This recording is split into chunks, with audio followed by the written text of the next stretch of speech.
Welcome into this Tuesday edition of the Oxford Exxon Podcast. Chase Parham, Neal, McCready, Clark Ford studio here this morning. Probably the last day we put Jeff Lebby's name in a headline, I would assume and hope, but we'll talk about that. Nothing against Jeff, though. Yeah, no. All good for Jeff. Jeff's a nice guy. We like Jeff. It's Groundhog Days, all. That's all. I at some point, I'd like to move on. It's time for that. Heisman finalists and snubs, maybe some recruiting, I don't know, some SEC bowls, maybe some hoops. I don't know. There's stuff going on. We'll get to that and much more coming up today on the show. A show brought to you every single day by the Oxford Exxon, Highway 6 West in Oxford. To just head to the pump, any Blue Sky location in Mississippi, and when you do that, you can scan the QR code right there at the pump. You get 1,000 free points just by doing that. That equals $10, and you can use it on the purchase you're currently making there at the pump. Again, any Blue Sky location in Mississippi, so do that. Download the Exxon mobile app and save some money in the process. Lunch specials and much more there at the Oxford Exxon. Again, come to you from the Clark Ford studio. We are Clark Ford's in Amory, Mississippi, 662-257-1900 is that number. Call it. Ask for Corey Clark. Tell Corey what Ford product you're looking for. He'll send you a quote within 15 minutes in business hours, right to the bottom line. No haggle, no hassle. You get your quote. The rest is completely up to you. You can shop that quote around. You can do what I've done, what I recommend that you do, and that's hop into a Clark Ford today. You'll love the product. You'll love the service. You'll love everything about dealing with Clark Ford. Corey wants to be your car guy. He wants to be your truck guy. You'll find out what that means when you make the call, 662-257-1900. Guest, join us on the Rafters Music and Food Hotline. Rafters Music and Food on the Square in Oxford, also in New Albany. Great place to grab a burger, a po' boy. Great appetizers, great bars, beer selection, full bar, the whole deal. Rafters, Music and Food on the Square in Oxford and in New Albany. So most people saw this yesterday, and it was expected for, frankly, the last few weeks. Matt Corral not invited to New York for the Heisman Trophy ceremony. 4 finalists were chosen. We knew it was 4, I guess, a week or so ago, something like that. Bryce Young is going to win. He is invited, the Alabama quarterback. C.J. Stroud, the Ohio State quarterback, Kenny Pickett, the Pittsburgh quarterback, and then Aiden Hutchinson, the Michigan defensive end, who kind of had a good bit of momentum off his Ohio State game here a couple of weeks ago. Game. So that is those are your finalists. You would like to have seen what if Matt could have, and I think Matt would have been invited had he stayed healthy. I mean, you look at his stats after Tennessee, the ankle, and I mean, it certainly, if nothing else, I think cost him an invitation. Mm-hmm. Probably over Kenny Pickett, probably, because Ole Miss had the better team. I think that would be the safe assumption there from that standpoint. I mentioned to Neal before we started the show, I thought that, I forget the guy's name, Cole Kubelik retweeted it this morning. There was a column in the Lansing, Michigan paper, and I clicked on it because he successfully clickbaited me a little bit because I thought it was going to be the local guy that was bashing the local player, and I was like, oh, I got to read it. See what this is going to look like today. I remember back in 2003, somebody didn't vote for Eli for the Heisman locally. Heard about that. Do what? I heard about that. Yeah, did you? It's kind of a big deal around here at the time. I voted for Eli for the Heisman. Did you? And I wasn't covering Ole Miss. Yeah. Did you tell Ed that later when he got pissed off, or in Houston or anybody? You go, no, just FYI, I voted for Eli. Just filling you in there. Yeah, I can't remember. Unlike Gene over there. People would get angry at me down the road, and I would always point out that I did vote for him. Yeah. So his point, though, was that, A, it's a quarterback award, because he's talking about Kenneth Walker for the most part in his column, because that's who plays for Michigan State. The quarterbacks have won 17 of the last 21 years. It has definitely become a quarterback award. It's become a quarterback award for a couple different reasons. A, they're the leaders of teams. B, the stats are so easily digestible. In today's world of college football, the quarterback stats are insane. I think those are all reasons for that. Sure. His point, and it's a lot like what Neal has talked about a lot with the AP Top 25, it's the same principle, is that beat writers having so many Heisman votes, they covered their team. They're not watching a ton of football otherwise, especially on Saturday. They're not dissecting it because to vote for Matt Corral, second, third, anywhere on their ballot right now, you have to go, hey, he's elevating Ole Miss to a point that most people would not elevate their team. Frankly, it's the offensive version of what people were trying to argue with Aiden Hutchinson at Michigan with defensive end over Will Anderson in Alabama, who won the Nagurski Award last night for the best defensive player in that little thing.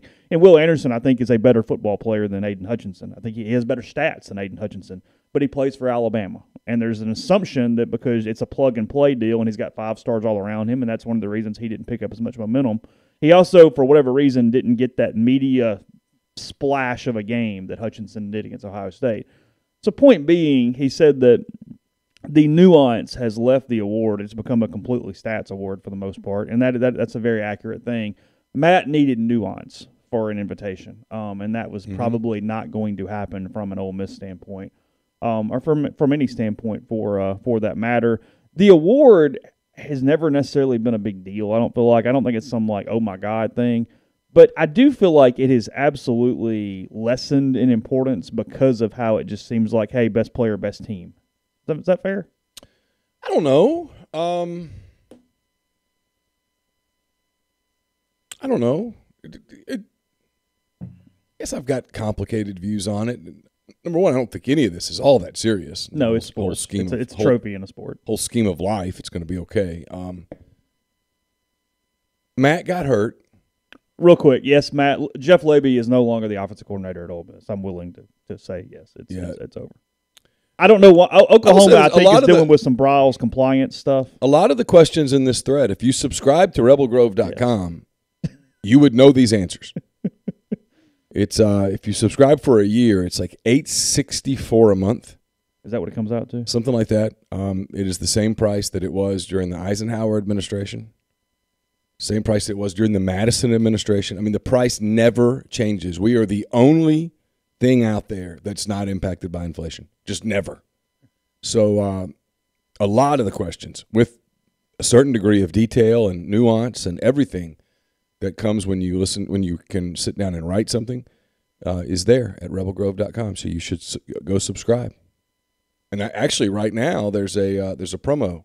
There is. I can't remember the details of the promo. Rivals 2021 is the promo code. Yeah, and so if you're a first-timer, you get the first year for 2021. Yeah, $20.21. You get your first year of Rivals.com. So that'd be divided by 12, like $1.70 or so, roughly, a month. $1.70. It's unbelievable. It's like the bargain of all bargains. So anyway, all of that there at rebelgrove.com. What was I talking about? The Heisman? It's I still think it's a really cool award. I think it's the most prestigious award in college sports. Oh, sure. Yeah.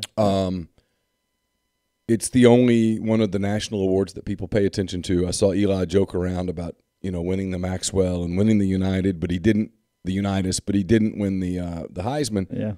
And that's probably the one he probably would trade the other two for the Heisman. Yes. And I have no problem. I'm a voter. I have no problem at all admitting that people like me probably should not be voters if it's a super serious thing. If it's a super serious thing, there need to be about 10 voters. A committee. And they need to be locked in every week. And I don't know that it's that important. The guy who's going to win it is the guy who I think deserves to win it. So at the end of the day, it's all good. Now, if you're going to make a big deal out of who gets invited and who doesn't. That's a good point. There's two different conversations. Yes. Invitees versus winner. And understand the invitees are simply the top vote getters. Yes, but they only bring multiple people there because ESPN's going to make a 2-hour show of it. Mm-hmm. And they got to have some people to talk to and stories to tell. So they'll dive in deep on the Kenny Pickett story. They'll dive in deep on the Asa Hutchinson story. You'll hear a lot about C.J. Stroud and Aiden Hutchinson. What did I say? Asa, the governor of Arkansas. Oh, I hear about him too. I mean, they might talk about him. Whatever, and that's kind of my point. And so if you're the guy or the girl that sits and watches that show, well, that's what it's for. They're going to try to tell you stories and entertain you.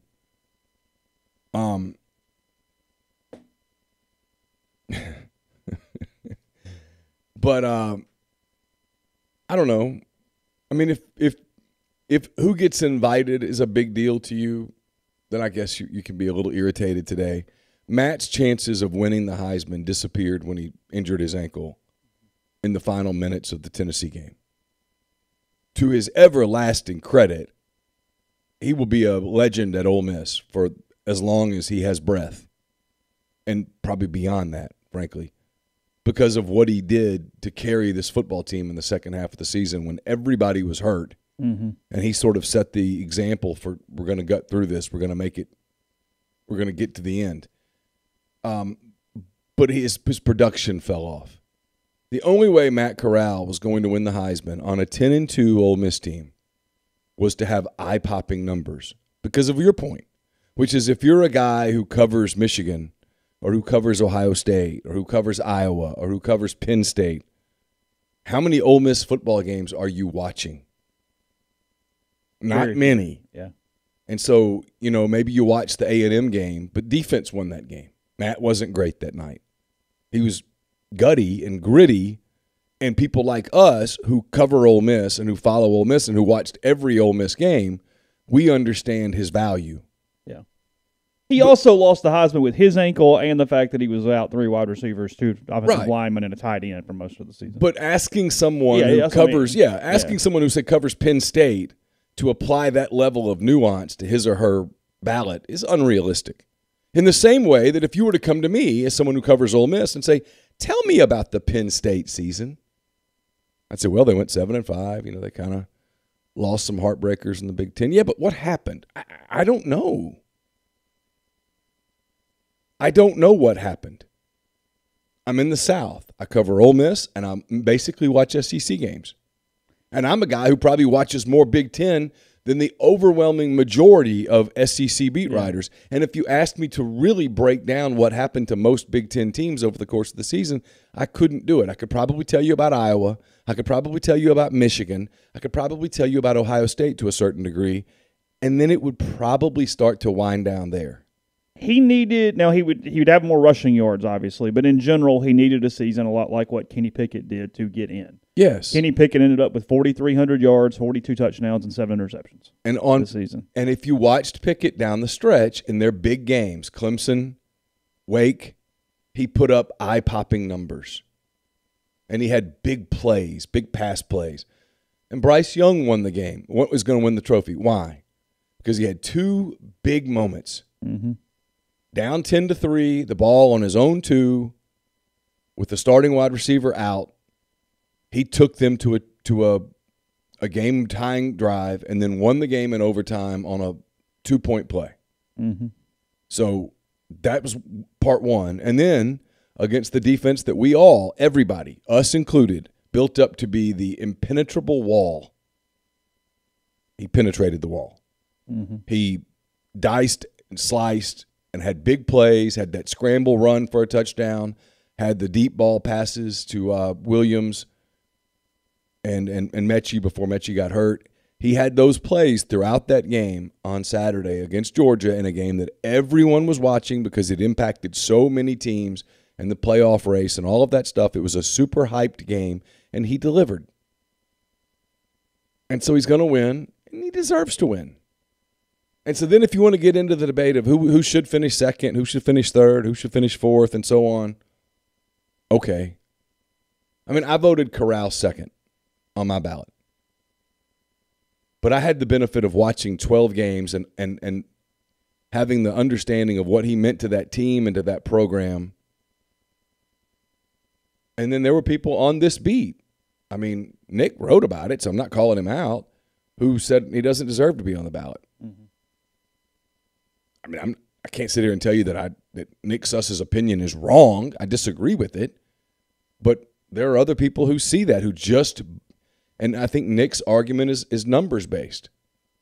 And frankly, a lot of the young voters, that's kind of how they do it. I think they vote by numbers and analytics and stats. And if you're doing that, then Corral didn't make your ballot. Mm-hmm. And you can only vote for 3. You vote first, second, and third. No, I thought the biggest snub was Will Anderson, frankly. From a straight, even from the criteria that most people vote on, and the fact there was a defensive player on the ballot, I thought the biggest snub was Will Anderson because he is a better football player than Aiden Hutchinson. Yeah, but he didn't have the media attention. He didn't have the game. He didn't have the game, and Hutchinson in Michigan's biggest game of the season was dominant. in an 11 o'clock time slot on one of the probably the biggest football Saturday of the season, a day that everybody still talks about, right? It was 2 days after the Egg Bowl. And Matt didn't have a massive Egg Bowl. That was his last chance with the big stage, with everybody watching college football on Thanksgiving night. He had a really solid game. And frankly, he had a nuance game. But if you didn't know the nuance, you didn't see it. Does that make sense? Yeah, sure. You know, and he threw the late pick that kind of let them back into the game. I thought any chance of him getting invited disappeared in Jet Johnson's arms. Oh, yeah. I'm not saying that's right. I'm not saying that's fair. I'm just telling you what I thought. And then, Hutchinson on that Saturday morning into the early afternoon with the snow falling in Ann Arbor in a game that everybody watches, that is an awesome game. Michigan, Ohio State's kind of the Iron Bowl of the Midwest. Sure. It was awesome, and he was awesome. He dominated the game. And C.J. Stroud's Heisman chances disappeared that day. Mm-hmm. And he went into that day probably as a co-favorite. Yeah, I thought he was probably, yeah. And his Heisman chances disappeared in one day. And so it's the way it is. I mean, is it fair? I don't know. Is it equitable? Probably not. Does it matter? Not really. Does it suck for Matt a little bit that he doesn't get to fly to New York and hang with those guys and get his 10 minutes of appreciation on an ESPN made-for-TV produced television show? Maybe. Does it matter? No. It's not going to cost you a recruit. No recruit's going to go, I was going to go to Ole Miss if Matt Corral had been invited to New York, but since he wasn't.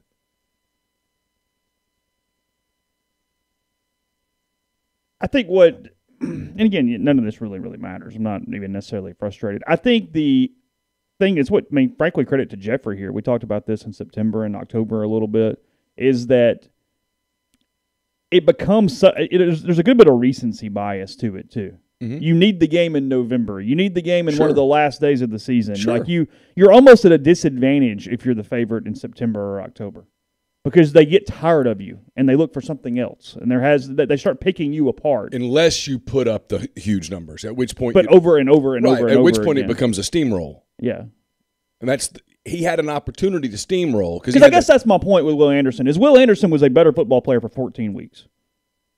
It wasn't close. Like in week 8. Those two were not even. I mean, frankly, Sam Williams has numbers fairly close to Aiden Hutchinson. Well, go back and look at this again from Matt's standpoint. He damn near breaks the ankle against Tennessee. And then he has to turn around the next week. It's a huge game against LSU, and he's limping all over the field. We all said, man, look at the toughness. But in fairness to the guy who's covering Penn State, and I'm just using Penn State as an example, I don't know who Penn State played that day, but that guy probably didn't get to sit and watch the 2:30 time slot and watch Ole Miss play LSU. But he probably did pull up stats. He probably did see, hey, Ole Miss won. What were Corral's numbers? Oh, nothing out of the ordinary. Then they go to Auburn the next week, and you know the rest of that game. What were Matt's numbers that night? Not particularly good. And so the guy that covers, again, Penn State or Southern Cal or Arizona or whatever, who has votes in this, he sees Ole Miss loses at Auburn. Let's look at Corral's stats. Oh, not very good. He didn't play well.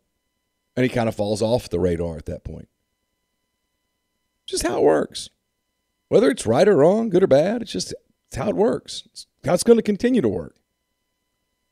Let's talk about that. A couple other things coming up here after the break in a second. Sorry, I've gotten really distracted by something. Podcast brought to you in part by Community Mortgage, Oxford, Memphis, Soto County, and Chattanooga. All underwriting and processing is done in Memphis. So you're getting local underwriting and understands your market.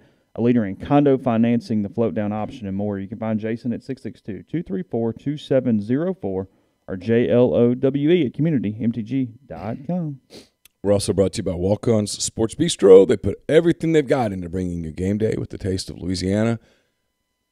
Mouth-watering Louisiana cuisine, po' boys, gumbo, voodoo shrimp, and more. Juicy burgers, fresh salads, quality fresh ingredients you can't help but crave. They're open in Oxford at 1737B University Avenue, and they're also open in Ridgeland. They're in the Jackson area, 720 Highland Colony Parkway. Walk-On's Sports Bistro, more than a restaurant. We're also brought to you by Brothrow. It's a social sports betting network. It's free to use. It's really a cool, fun way to bet. No third party, no juice. Over time, that's going to save you money. You can start your own group. Make friends and invite your friends. Payment happens within 24 hours of the conclusion of your bet. You can take the other side of an existing bet, start a new bet, and more.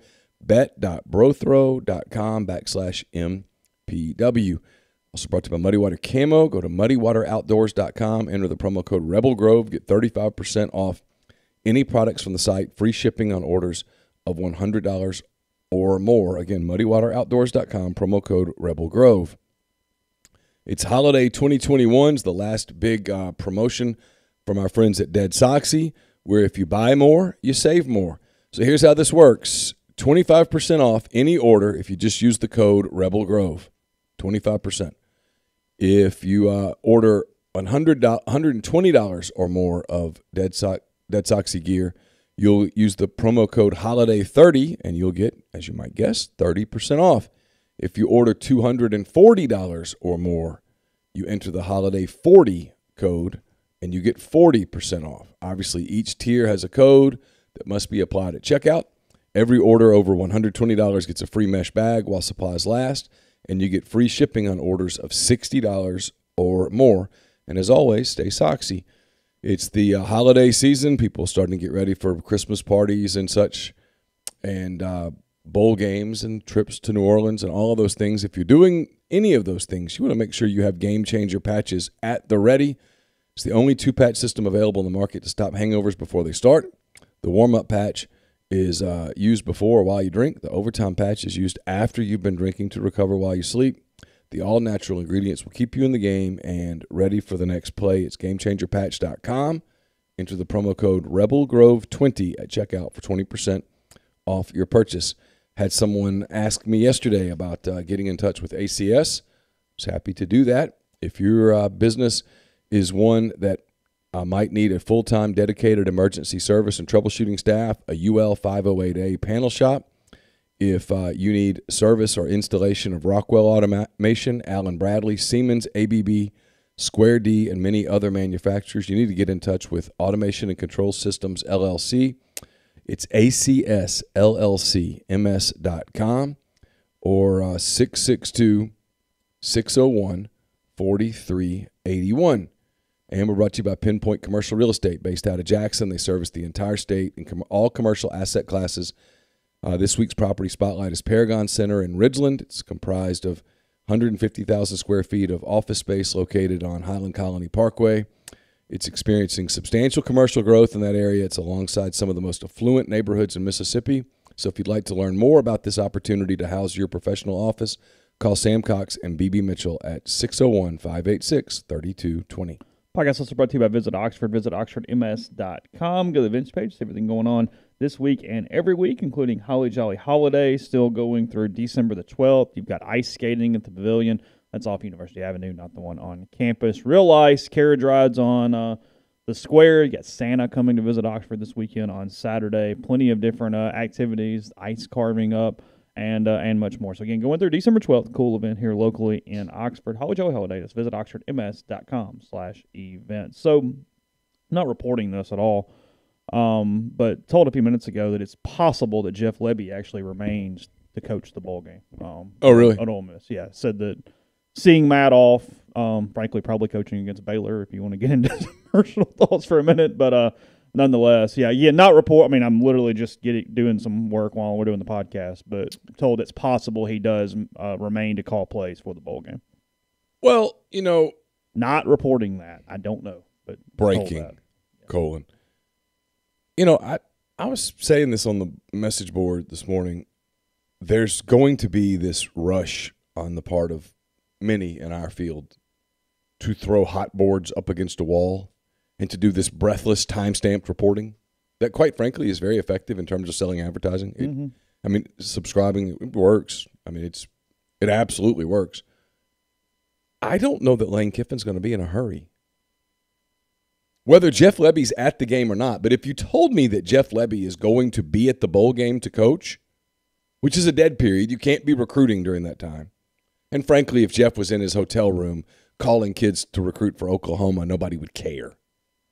So, but my point is if you told me that, I'd tell you that Lane's going to take his time. Maybe go to the coaches' convention and talk to some people in person, do some interviews. There's no rush whatsoever to bring in an offensive coordinator. There's no reason to hurry. This is a purchase that you want to get right. My only question about that is, like, Marquise Watson was recruiting last night for Ole Miss, certainly because Lebby is occupied with Oklahoma stuff this week. I don't know how that works if you keep somebody on. Like, I have no idea. Like, that's the only semantics issue I have in my head. That only has to do with going on the road. But you can't have more than whatever full-time assistants. So he can't be elevated to go out on the road. He could elevate him temporarily. Like, then, literally like for 5 days and then off. Yep, and then, through the 15th, and then they could de-elevate him. Yeah. You de-elevate Lebby or whatever the hell that is. Yeah, because, listen, they don't start practicing again until next week. They're not practicing this week. They're going to practice some next week. I don't think, from the sounds of it, Ole Miss is going to use the full allotment of 15 practices, which I know will – God, there will be some old men that will lose their minds over practices left available.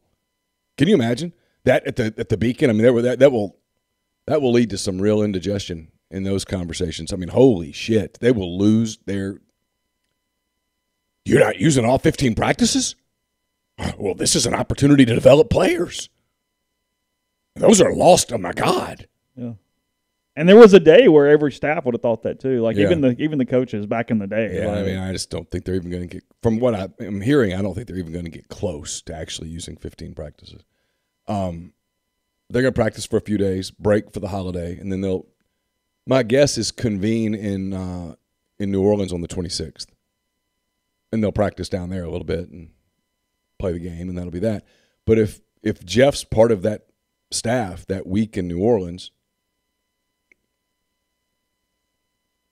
you know, you're not in any hurry to bring in an offensive coordinator. And it's not even let's say you hired an offensive coordinator tomorrow, you're not changing anything for the Sugar Bowl.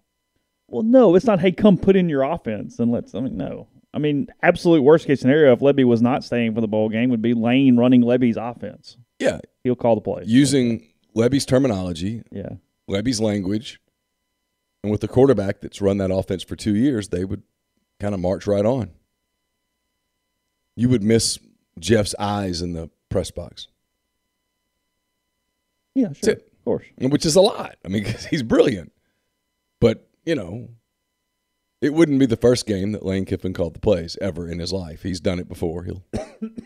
It's one of the things I wrote about him. He would know how to use the play sheet. Lane has two options going forward replacing Jeff. He can either go out and hire another offensive coordinator, or he can use that spot for a recruiter and he can call the plays. But that is just, if you talk to coaches who do that, they'll tell you that it is so taxing.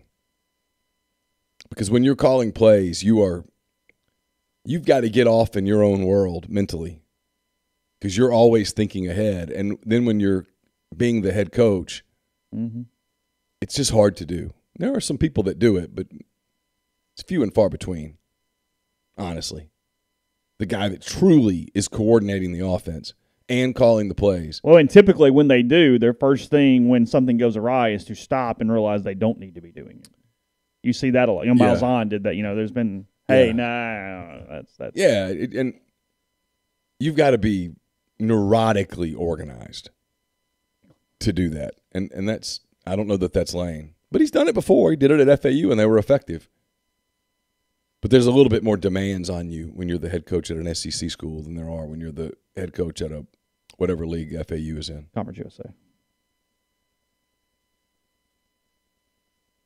You say that in a way that made me feel like I should have known that. I should have known. Conference USA? Yeah, I should have known that they were in Conference USA. I don't know. Didn't know. I feel like we've been fairly focused on Conference USA lately, between Liberty headed over there and Lane. Like, I don't know. Like, it's been popping into my mind. Really? Over the last, for whatever reason, like, I feel like we're constantly going back to Conference USA. I think I'm old enough that now my mind doesn't work effectively that much, and so I don't know that Conference USA ever as opposed to, like you said, hey, who's in the Mountain West? Well, I don't know. We haven't talked about the Mountain West. Yeah. Utah State won the Mountain West. They did. Yeah.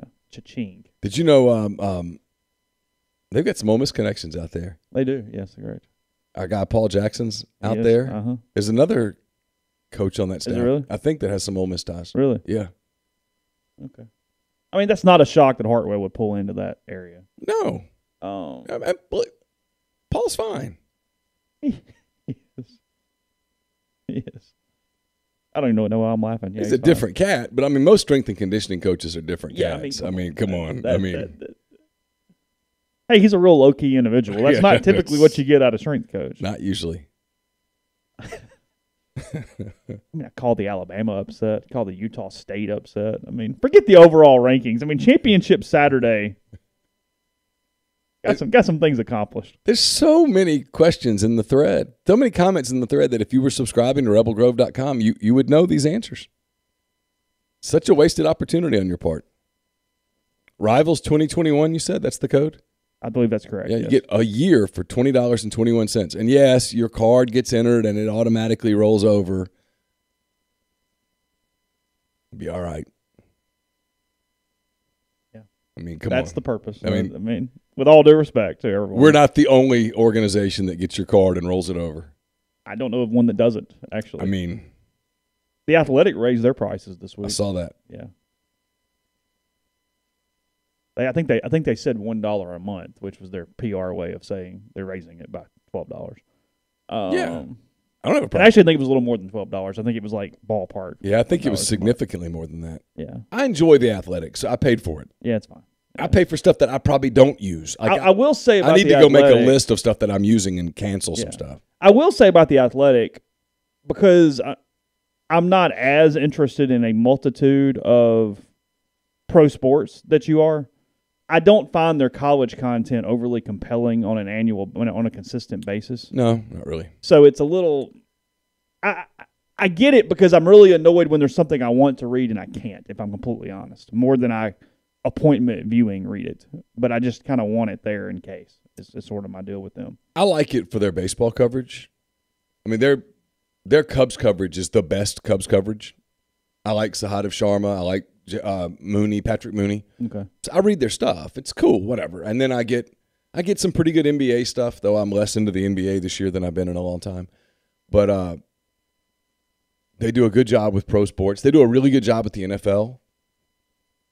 You know, like if you want to read a lot of Bears content or Bengals content, they do a really good job with that. Yeah, I don't really subscribe to them for college content. Though occasionally they have some decent college stuff, but their bread and butter is pro. Is pro. Like Trent Rosecrans does a fantastic job covering the Cincinnati Reds for them. Just a brilliant job. And I'm not a Reds fan, but I read his stuff because it's that good.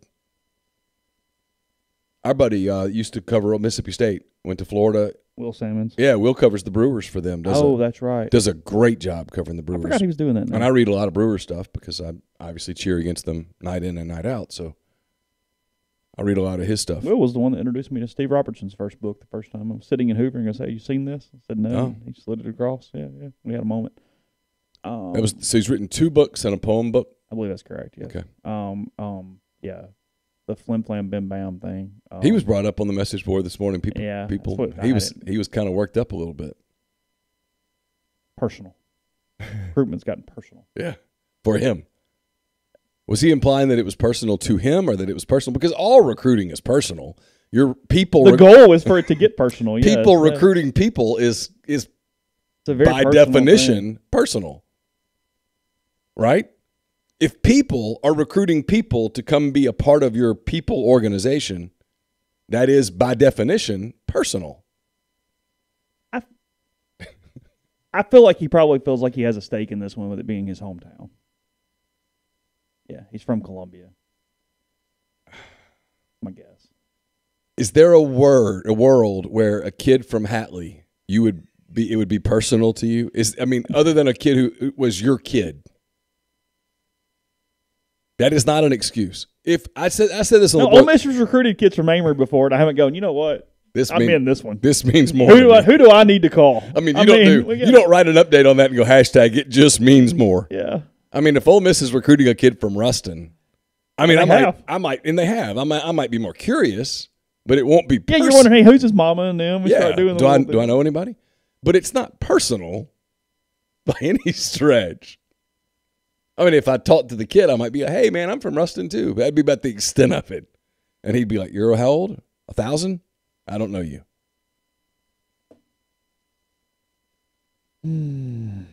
So the whole I'm from Columbia, he's from Columbia, this is personal to me? No. It shouldn't be. Yeah. You probably should check yourself at the gate a little bit better. Otis will leave sometime today. He will head to Hattiesburg for the Mississippi-Alabama All-Star Classic. They have to be in Jackson at 2:00. Oh, it's That's Jackson? Okay. They leave. Well, they leave they together from Jackson? in Okay. Jackson on a bus to go to Hattiesburg. Oh, do they? Okay. See, I hate myself for knowing that. I mean, I really do. I mean, like right now, the sensation that just went through my body was me saying to myself, "You are such a loser," that I knew that. I'm fighting that. So for me, no, it would never be personal. But I do know that because I'll tell you how I know it. Okay. I was talking to one of the two wide receivers. I want to say it was Larry Simmons, but it might have been Jeremiah Dillon. I don't know. Okay. They're both really nice young people. I enjoyed talking to both of them. But one of them said that they had to be in Jackson at 2:00 today. Okay. Because they were leaving at 2 from Jackson to go to Hattiesburg. And you remembered that. For the game. Yeah, that stuck out in my feeble brain. Why would I remember that? There was no reason to remember that. But we mentioned it for just a second yesterday. What is the roster difficulty now with Robert Allen out? Just because I'm going to forget this otherwise. Where do these minutes come from? It's Sammy Hunter, right? I mean, what does this mean? Well, so it's a big blow. I mean, it's not as big as losing Jarkel Joyner, but it's right there. First thing Kermit loves to run a 1-3-1 zone defense, and the most important player in that defense is the top player, kind of the tip of the spear, if you will, and Robert was that. He did all the intangible things, screens, rebounds, hustle plays, help defense, communicate. He's a selfless player. He's going to get he was getting a lot of minutes. So who takes his minutes? Well, now you ask Jamin Brakefield to step up and play a bigger role. And Jamin might be capable of that, honestly. But you're asking Jamin, okay, grow up now. Sure. And then, yeah, Sammy's going to have to play more. You're already asking a ton of Nazir Brooks, the center. I don't think you can ask more of him. I don't think that's a realistic path for Kermit. The freshman from Kentucky, Eric, I can't pronounce his name. It's Van something. I'm sorry. He hadn't played yet much. He might have to play a little bit. Might have to become a shooter on the outside a little. It hurts them. It's a big blow. It's a big blow, period. The answer is Jamin Brakefield has to step up and now play a much bigger role. And Sammy's got to come off the bench and take some minutes, and he's got to be far more consistent than he's ever been in his own Ben Landingham. Is that I can't say his name. Bigger or less than Ruffin if you had to put an impact on bigger. One of them? Bigger, they have guards. Because I think there's signs that Matthew Morrell's about to happen. It does look like that. I mean, Matthew's starting to play with real confidence. I mean, he damn looks the part, that's for sure. I mean, that's never been the question. I think we'd all like to look like that just for one day, just to walk around. Yeah. But he's starting to play. He's starting to play as good as he looks. And he had some shots the other night that almost went in. He got some open looks. They're creating looks for him, and he's taking them now without hesitation, which is, if you're Kermit, what you have to see. He has to be aggressive. Even if he misses, he has to move on and keep shooting, because they don't shoot well, and they need Matthew to shoot the basketball. And he did. He's coming along. They'll get Ruffin back in about a week and a half. That will help. And Deshaun's going to have to play, because now they're going to have to go small more, to answer your question. One of the things is they're going to have to change. They'll have to go small far more. I think Jamin can be the tip of the spear on that zone defensively, but Jamin has a little tendency to get in foul trouble. Robert did not have that tendency, so Jamin's got to work on that and immediately. But if Jamin gets in foul trouble and Sammy's not effective, you go small. You go four guards and Nazir Brooks. Again, it's tough. A team that didn't have a lot of margin for error, that margin for error just shrunk. I thought Brooks played pretty well on Saturday. Yeah. He's pretty good. Well, he's a very good defensive player. I mean, they would love for him to score more, and that's just not his game. He did hit the 3 of 4 down the stretch from the line, which was quite critical there. Those free throws were big. Because that game was like, whoa, are they really going to blow this? Well, he kind of kept composure, too. You looked at him, and it looked like he was making a ham sandwich. Like, dude, never, like, smiled, growl, like, just give me the ball. Give me the ball. Yeah, he's a good kid. He works really hard. His offense. He's also 25 years old. Yeah, I shouldn't say kid anymore. Yeah, he's 25. He was a freshman in 2016. His game is his offensive game is just kind of limited. You'll see him miss bunnies around the rim, and I just think that's kind of who he is. He has a hard time finishing at the rim offensively. He's very good defensively as a rim protector, as a presence. He's a very good rebounder. Puts his body in the right place. They do a lot of that. It just, you look around the league. I mean, I don't know. I know you haven't watched these teams. If you watch Alabama, like Alabama just took it to Gonzaga the other night. Yeah, beat Gonzaga. If you watch Alabama, if you watch Auburn, if you watch Tennessee, if you watch Arkansas, I didn't even mention Kentucky. If you watch LSU, it's going to be tough. Now, Florida got beat last night by like Texas Southern. Did they really? Yeah, Mike was not happy. He basically. That's who Ole Miss opens league play with at home. I think December 27th is the date on that. 29th, something like that. So, in the thread, Ryan Kelly, what's needed from Crowley this season? Step up. And he's done some of that. And someone else asked about Ty Fagan. He's got to step up too because they're going to have to go small. And Ty's been pretty good. He was not good against Memphis, and they took him out and really never put him back in. They need – I mean, your guards – look, if you're going to play small, your guards have to play well if you're going to have any chance at all. I mean, that's 5 people play at one time. So if you're playing 4 guards, you got to have guards who are impactful, or else you're going to get your ass kicked. But I do wonder now, like, when you play in Auburn, who's guarding Jabari Smith? Because it was going to be Robert Allen. And Robert has the ability to put a big body on a young, talented guy like that and disrupt him some. Mm-hmm. I don't know that Jamin's prepared to do that yet. Yeah, we'll see. He's going to get an opportunity. Podcast brought to you in part by Northeast Spark, NESPARC. 2 packages, the Ignite, the 100 Mbps, or the Blaze, the 1 gig that powers the Clark Ford studio. Your hometown team bringing you world-class broadband. That's nespark.com, 662-238-3159. Phone service is available. Parental controls, network security, and much more. So call the office. Get the best internet around. Again, 662-238-3159. With Christmas now just a month away, it's all just completely falling apart. It's officially time to start planning for holiday gifting, and our friends at Blue Delta have the perfect gift for the season. Blue Delta has introduced their video gift cards, a gift card with a built-in video screen. It's easy. Simply head to BlueDeltaJeans.com, purchase a gift card, and Blue Delta will help you record a personalized message and upload to the video card for you. Supply chain issues will be a problem this Christmas, but these video gift cards are a surefire way to make sure the gifts get delivered. The guys at Blue Delta sent me one of these. It's a great concept, great presentation. It's the perfect gift for a single person or for a group of employees. So it's BlueDeltaJeans.com to purchase, or shoot the guys a DM on social media, and they'll get you taken care of. I noticed on social media they have another promo going as well, so I would suggest that you check them out at Blue Delta Jeans on like Instagram or Twitter or whatnot, and check that out, especially if you're looking at buying multiple pairs of jeans. Sure. We're brought to you by Lammon's Fine Jewelry in Oxford. It's 1126 North Lamar Boulevard in Oxford. They've been serving the Oxford area for more than 75 years. For almost 75 years, I should say. But who's counting? From engagement rings to wedding rings to fine jewelry, watches, pearls, fashion jewelry, children's jewelry, collectibles, and more, Lammon's is the gold standard in fine jewelry. LammonsFineJewelry.com or 662-234-2777. Comer Heating and Air, Southern Air Conditioning and Heating, different names, same great products and services. If you live in Oxford, Tupelo, or the surrounding area, call Southern. Call Comer, I should say, 662-801-1777. If you live in Hernando, Memphis, or that area, call Southern, 662-429-4429.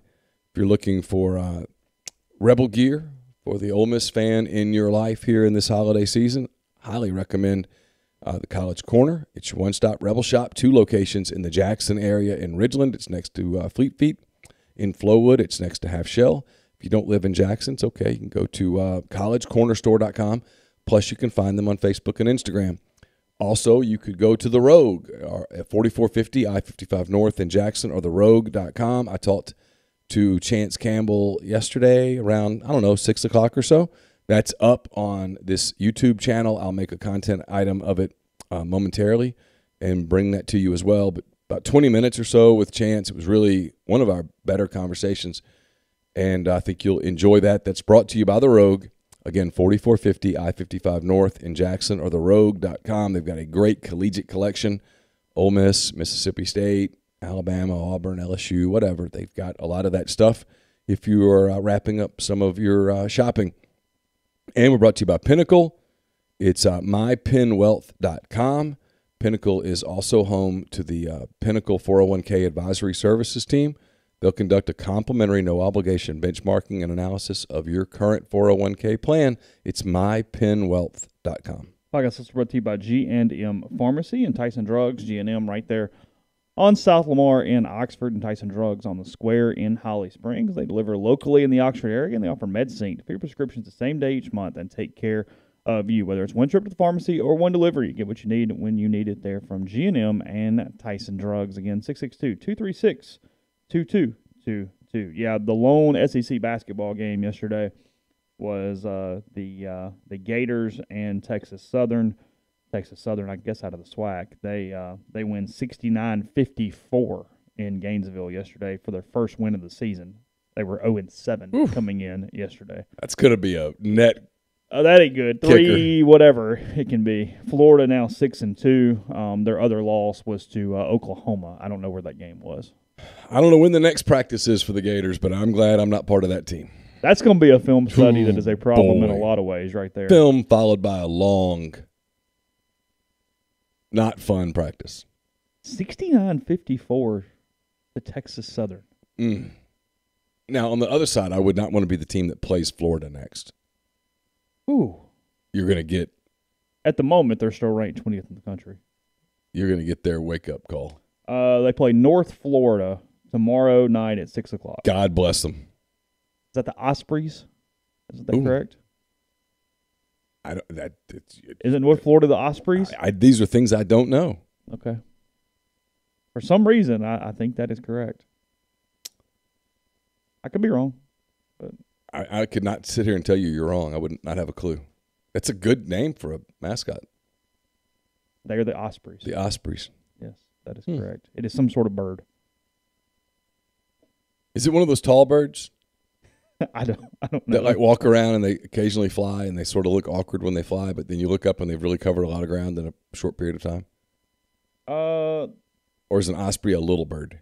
No, it's a big bird, but it's not like an ostrich or something. It's like it almost looks kind of like a hawk or an eagle or something. Like it looks somewhere than that. It's a kind of a fierce bird.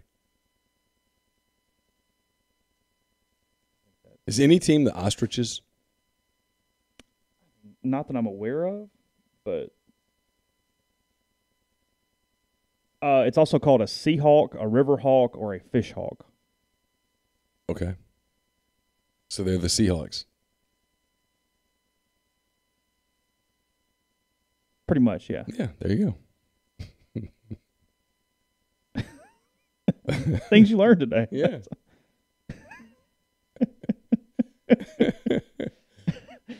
So, anyway, okay. Yes, the Ospreys. I think it's a college baseball sickness that I can name like really random mascots because of like just things you run into in those games. I think that's where most of that comes from. You get a lot of time to play on the internet when you cover college baseball. That's a good point. There's a lot of time. A lot of hours you're just searching around. A lot of time. Some osmosis comes in. Yeah, probably. I will say, I mean, with the basketball thing beating Memphis on Saturday, there was that point, and I think you would probably agree with this, because, I mean, this happened against them against Marquette, happened against Boise State, too, where around that 10-minute mark, they sort of fell apart, and they couldn't hit that extra run when the other team made it in the second half. And I thought, Memphis kind of did that, and they cut that thing and sort of whatever, and just the first time Ole Miss showed some growth to kind of respond to that. Whatever they're going to be, they cannot have that lull there in that second period like that. No. And they they kind of came out of it. No, if they're going to beat the big boys in the SEC, they're going to have to be pretty locked in for 40 minutes. Yeah. Little news this morning from Sam Spiegelman, Trevante Citizen, who's the number 2 running back in the country. Lane Kiffin going in with him this week. He was previously committed to LSU prior to the coaching change. It looks like LSU and Florida are still probably the favorites. LSU know that Brian Kelly's been hired. So you're saying Lane can't do this? Is that what you're saying? You're saying Lane can't recruit? Is that what you're trying to say? Just say it. Get it out. I'm saying that I think Billy Napier at Florida has an inside track, in my opinion, judging by the quotes that I'm reading in front of me. However, how do you know those quotes aren't made up? Well, I have other than I that really happens. trust Sam Spiegelman. I have that no happens idea. in the recruiting industry. That's true because it gets personal. It does. Yes. Ole Miss, Nebraska, Auburn, Florida, Michigan State, LSU. Yeah, those are the schools for Citizen. So, is he an early enrollee? I can't say that I have any idea. He's from Lake Charles College Prep in Lake Charles, Louisiana. Yeah. What is your guess? My guess is that he ends up at LSU. This week, he has a very busy week. Brian Kelly, Mel Tucker, Scott Frost, Brian Harsin, and Lane Kiffin are headed in town. All headed into the house. Mm-hmm. Is he taking a visit this weekend? Do we know? Anywhere? I don't know. Today, Harsin and Cadillac and Derek Mason are going to see him. Oh. Yeah. I know 2 of those 3 people. Citizen is not yet sure when he will make his commitment at this stage. Oh, so he got some time. He was not on my radar prior to 10 minutes not. ago. No. Well, you should take this more personal. I should. Yes. That's more than fair. See where the Patriots only threw 3 passes last night? I watched the whole game. In their win. Hang on. You did what? Why? Well, I wasn't going to. And the Eli Payton thing sucked me in. Oh, did really? And I ended up watching the whole game. And I wasn't like locked in. I was doing other things. But that was a perfect example of had that been any other broadcast, I'd have been checked out. Because the win was a factor. The Patriots just ran the ball. It wasn't a particularly entertaining football game. But Eli and Peyton are great. They are. They're awesome. I mean, they had Dave Letterman on in the second quarter, and he wasn't particularly good. They had Aqib Talib on in the third quarter, and he was awesome. I heard he was good. I did not see anything. He was awesome. Like, I would have watched a full game of Aqib Talib talking. Really? Who would have ever known? I mean, not that I would have not thought it, but I just never thought anything about it.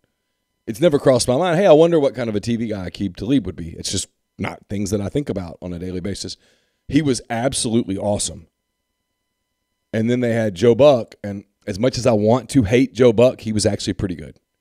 He can get really good in some interview stuff like that. I've listened to podcasts with him before. He does tons of kind of baseball podcasts, tons of golf podcasts and different things. He can be pretty good in those small settings like that.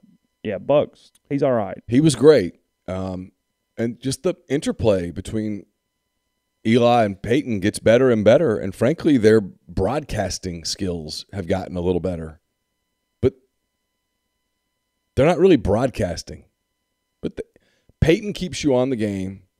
That's his. Eli keeps Peyton from completely nerding out. Eli makes fun of Peyton in a way that I think even Peyton thinks is funny. Mm-hmm. Which is a chore. Yes. Because he can get a little yeah. Sideways on you. Because Peyton knows his football. Yeah, sure. I mean, Peyton knows his football. I mean, let's be. Yeah. Like if someone says, who do you want to be your offensive coordinator? I think I'd say Peyton Manning. Now, like anybody in the. He's not taking it, and it's not happening. But offensively. Yeah, but hey, Neal, does that help with Arch? Offensively, he's a genius. He truly is. He's a savant. Yeah, sure. And it's really good. Yet he's able to communicate it. He's kind of dialed back some of the hardcore stuff, and they tell you what's coming before the play comes. And yesterday, Peyton was clearly irritated that an NFL team was only throwing the ball 3 times, but was irritated in kind of a fun, playful way. And there was a lot of Belichick conversation because it was the Patriots on the field. And Aqib Talib played a couple of years with New England before he played with Denver. It was just really good. And So I watched it to the end, and I couldn't believe. And it's also the great thing about the NFL, and people that don't like the NFL don't appreciate this. But if you love the NFL, you do appreciate this. It's a 3-hour game, not a 4-hour game, a 3-hour game. And from an investment standpoint, it's easier to invest 3 hours than it is 4. Well, A, shorter, and B, you know when it's ending. It was just, they should be, like, they're not doing another game until the last weekend of the season. And if I'm ESPN, I'm coming up with a way to incorporate them more. And I'm starting to think about, is there a team to do this on college games? Not going to be Eli and Peyton, but is there somebody I could get to do this on college games? To make the boring college game, and there are such things, less boring. Is it less likely to work at the college level because you have more than one game going and it's so like regional and specific to whatever versus maybe? Because like I feel like if you said, hey, we're going to do this, but we're going to do it at noon on Sunday, you'd have a really hard time of getting them to invest in that second I agree. screen. So maybe, I don't know what it is. Beats me. Yeah. And it's hard to get colleges to do that midweek game of the week because it just screws up. Well, like if I'm an SEC school and they call me about Thursday night, I say no. Yeah. The end. Also, I don't think, unless I'm forgetting something, we mentioned this earlier, non-Egg Bowl, I don't know that Ole Miss has I think they've only done one home Thursday game in the modern era, which was Arkansas in like 97 or 98. Oh, yeah, I remember that. That might have been the day John Avery had the long touchdown run. I think that's right. Yeah. It was either that or they had the kickoff return for a touchdown, like to start the game, one or the other. But I feel like that's it. I was at the game. I don't remember which one it was. But that was – last night was probably – and people like me are probably the target demo because I would otherwise not watch Buffalo, New England on a random Monday night. And I watched. And they sucked me in, and I watched the whole damn thing. Yeah, I saw the wind. Before the game, he was doing like the Ole Miss Egg Bowl 83 thing where they'd kick it toward the goalpost and the wind would catch it and knock it backwards. The guy for Buffalo kicked one. He was on the left hash, and he kicked it, and he was trying to, do that thing where you kick it to the right, and then I guess if it was a golf shot, that's a hook. Is that right? Hook is if it goes the side you are. So if I'm left-handed, it goes right. Yeah. He was trying to hook it, and the wind did not allow it to hook. And he missed it by just a little bit. It would have made it 14-13 instead of 14-10. Okay. I think. I was paying more attention to the broadcast. You really were. They were good. The Aqib Talib quarter was fantastic. It's guest dependent a little bit, and if you're not going to have really good guests, you're better off not having guests. Yeah, well, they do the first quarter. The average guest is like. They did the first quarter and a half with no guests. Oh, did they really? And then they did David Letterman, and the connection there is that Peyton and David Letterman are pretty close. Oh, really? Yesterday was kind of, I think, Peyton's night. Okay, so he had his people. Yeah, they've been nights with they've had Giants people kind of and Strahan, yeah. News. And this was, Peyton played in Indianapolis. David Letterman is famously from Indiana. Yes. And so they talked a lot about that. And then Aqib Talib was a former Peyton Manning teammate. And then Joe Buck. They had some fun with how Olivia and Eli's wife, whose name escapes me. I'm sorry. Bless you. Abby. Have gotten irritated in the past with Joe Buck because he's been critical of Eli, and so they had some fun with that. It was good. It was very entertaining. And they're not coming back until week 16 or something. I think so, the last week. But it was really good. I mean, so it works. Yeah. If you're ESPN, I would venture to guess that the numbers are off the charts difference, and that they have to start thinking about changing how they do it. Well, no, it makes tons of sense for Sunday night or Monday night, either one. When you have the one, because you're drawing in people that wouldn't normally. I mean, I'd watch it both nights. And I like the NFL, but I'm not an NFL junkie. And I don't think they want to take their time in that way. I think the problem will be getting them to do it every week. I think they'd be like, I don't want to do that every week. They both have tons of money. Like David Letterman said, he made a joke. He goes, I just kind of hope things start working out for you guys. It's been tough. Something about retirement and, David Dave Letterman was like, I just kind of hope things start to work out for you guys. Were you a Letterman guy? Did you do much tonight? Yeah, I liked Letterman. Did you? Back in the day. That was a different era of television. You would have chose him over Leno? Yeah. He was funny, silly. Yeah. I think, not to get like sentimental on you, but I think that was a different era of life. Mm-hmm. I do. I think life has changed. Well, it's like, and I'm in an age where, like, I don't have any. I mean, I obviously remember Leno and Letterman in that era, but I don't have any personal understanding of like how big Johnny Carson was. No idea. Like, I'm too young for that. I don't know what kind of appointment television that was for people. I can remember Carson leading into Letterman. I think. Is that the way it worked? I think so. And I remember it being a big deal that Letterman didn't get the NBC deal, and so he went to CBS, and NBC, I guess, hired Leno, and Letterman would go against each other. That's correct. Yeah. And then there was the Arsenio Hall for a while, had a show, and he was like super popular. Seems like that went on for a few years. Late night TV was a big deal, and it kind of was shaped culture a little bit. Looks like Carson did it until 94. Just a quick Google search there. Something like that. And then, Ginger mentions Conan O'Brien. Chet says Carson was just huge, and he was. I mean, he was an institution. Right. Like, I mean, he launched careers from that show. People watched but that was an era, Chase, where you watched the local news at 10 o'clock, and then, here's Johnny.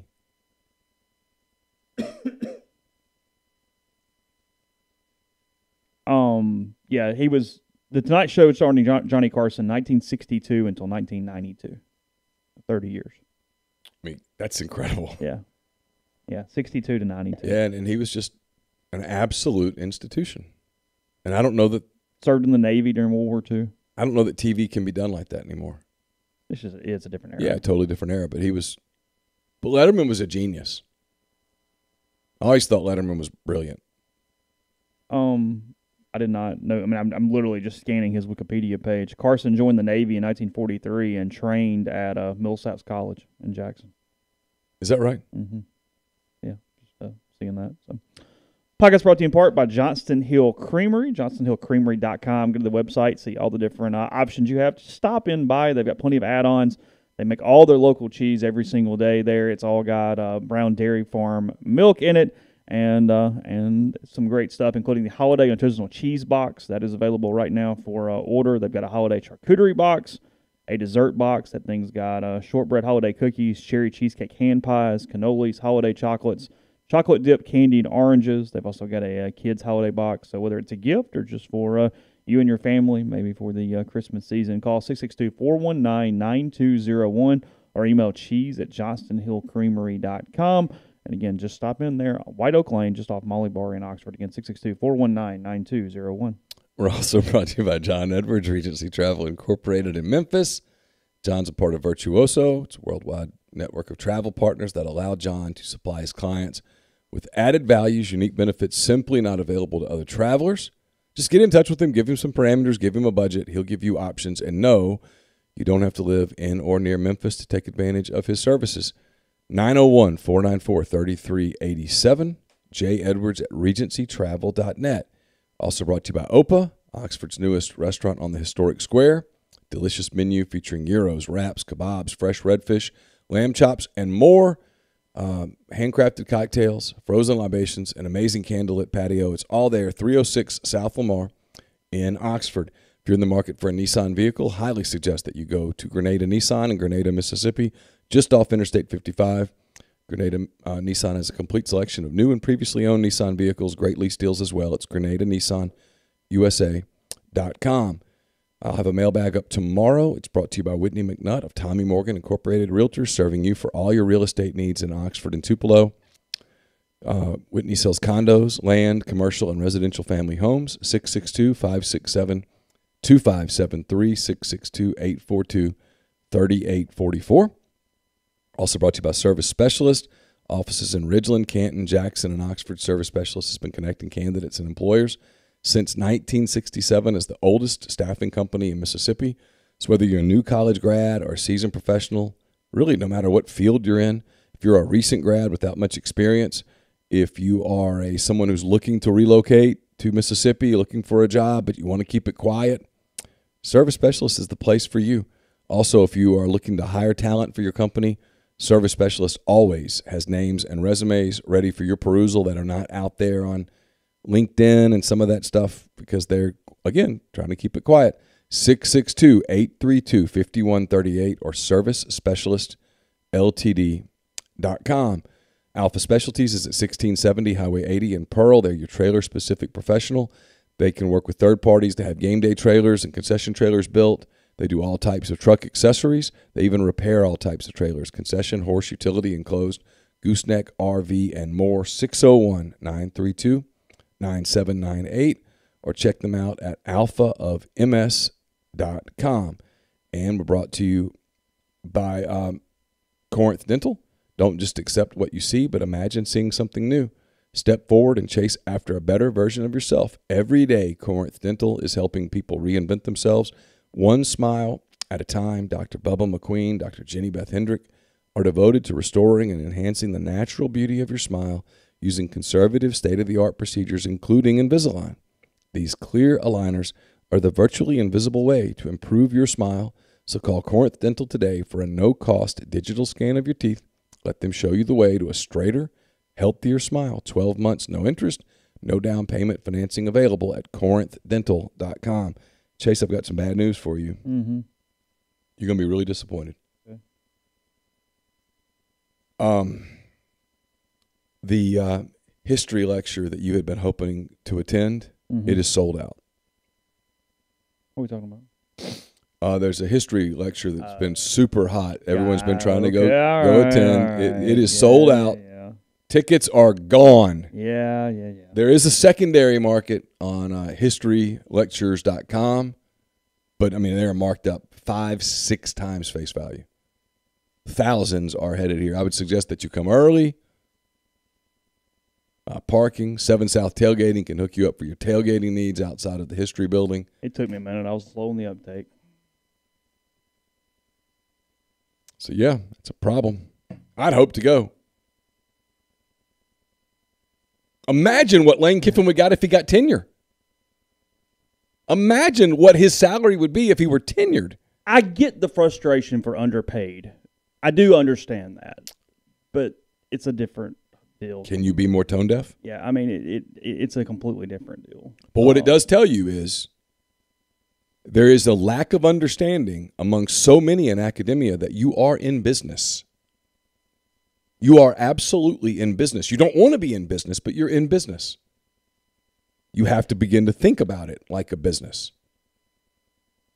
And frankly, the customer needs to start pushing back a little sometimes, and I think some of the issues would be resolved. The last 2 years have been revelatory. We're going on 2 years now. The last 2 years have been revelatory of just how many people in academia don't understand that you're in business.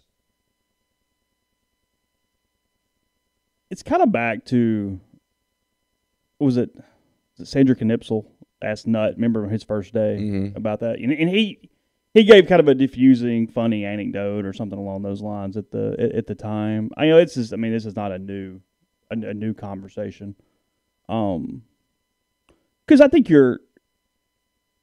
I think a lot of times it's almost more, it's frustration to funding and different things in areas in general. I mean, some things along those lines as much as anything else. Is there a great need for history majors right now in the real world? I mean, I'm just being honest. Is there? I mean, I guess to go to law school and stuff like that, maybe. But is there a great need for history? I mean, if my daughter called me today and said, "Hey, I'm switching to history," I'd say, "Well, I'm coming to get you because I'm not paying for that." I'm just being honest here. I mean, it was a tone-deaf tweet, and she's one of the ones that's loony birds over there. I guess, and it's tone-deaf. It's insanity. Lane Kiffin, whether you love him or hate him, whether you think it's good or whether you think it's stupid, whatever you may think, and you're certainly entitled to your opinion, what can't be denied is that Lane Kiffin has taken an institution that was struggling with enrollment, and he's a big part of the reason that they're no longer struggling with enrollment. And this is happening at other schools. Look at what Nick Saban has done at Alabama in 15 years. Look at what – I mean, it's only been one season of it, and the applications at Arkansas are up. Is all of that Sam Pittman? Of course not. But Arkansas football on television to a young person watching went from there's nobody there to, oh, that looks like fun. That matters. I mean, the AD was it the AD at FAU that talked about Kiffin's impact on all their stuff back in the day. That Lane Kiffin changed the game at a place like FAU even, where it's not on TV all the time. Yeah. Career-wise, I don't know. I mean, again, this is not really necessarily about defending Antiquity or anything else. I mean, frankly, I don't know if there's a time in our history we ever needed good history teachers more. If we're actually going to teach it, good ones. If we're going to really do it. I mean, we're in a cusp of that in a lot of different ways. I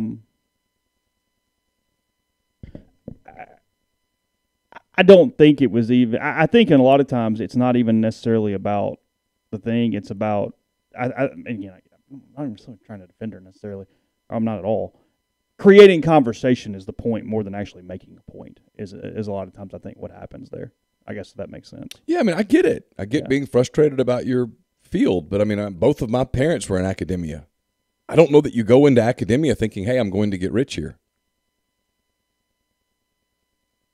I frankly think you know you're not.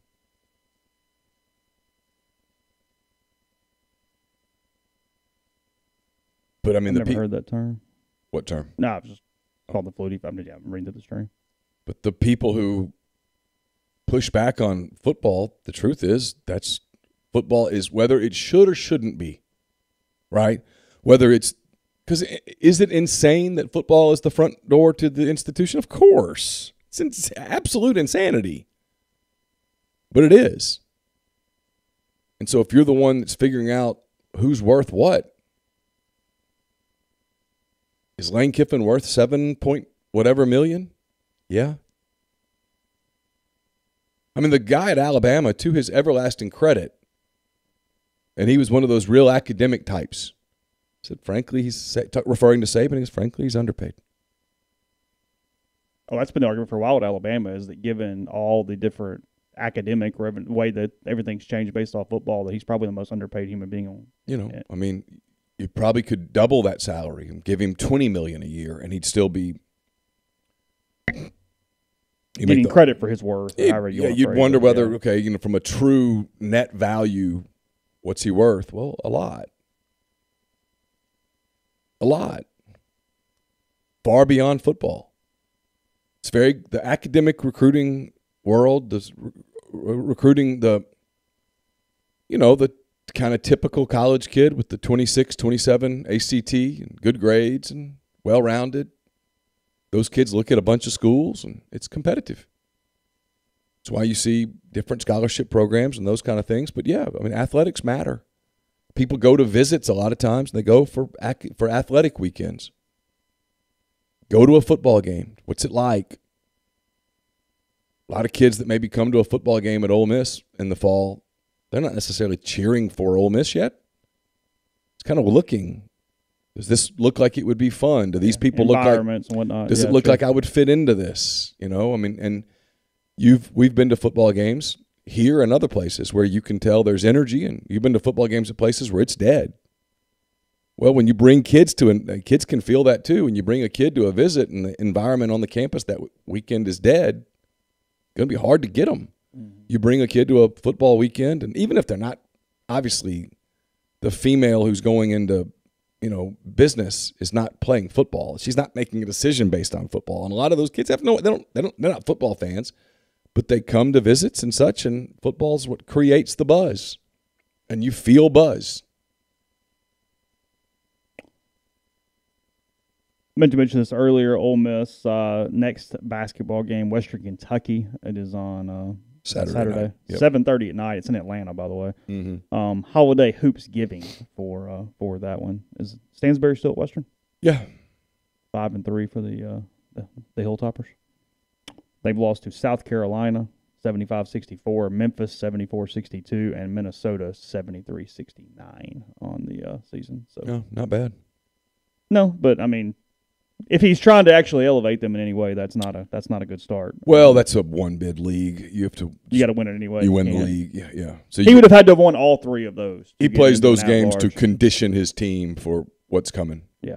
So anyway, speaking of Conference USA, see, we're back all in it again here as we get done. Yeah, it's probably at most a 2-bid league. Yeah. We'll dive into any more Ole Miss coaching carousel stuff. Try to look into that running back thing a little bit, but it feels like LSU and Florida is there. So as Neal's mentioned, very cheaply, you can subscribe to rebelgrove.com. You should take advantage of that if you haven't. Appreciate you guys in the stream today. If you subscribe for 10 years, you get tenure. So remember that. More coming your way here at rebelgrove.com. Talk to you in the morning. Have a good day. Take care. See you then.